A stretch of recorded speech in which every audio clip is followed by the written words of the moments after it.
අතඤ්ඤෝ කතවේදි පුද්ගලෝ දුර්ලභෝ ලෝකස්මි. මේ ලෝකේ කෙලෙහි ගුණ දන්න මිනිස්සු හරි දුර්ලභයිලු.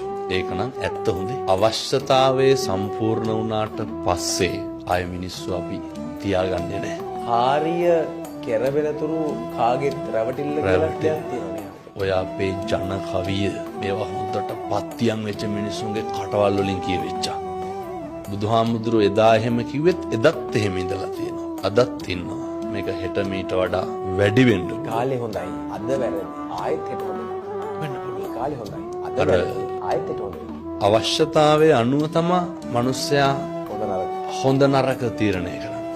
අපි අපේ හොඳම යාළුවා අතින් වැරද්දක් වුණාම ඒක වැරද්දක් විදිහට දකින්නවද? සේම නැහැ. මගේ එකා කියලා කියන්නේ. මගේ එකා කියලා නේ ඒක ඒක ෂේප් හදාගමු කියලා. ෂේප් කරලා දානවානේ. මං හරියට නම් කියනකොට සමහරක් වෙලාවට පැහැදිලිව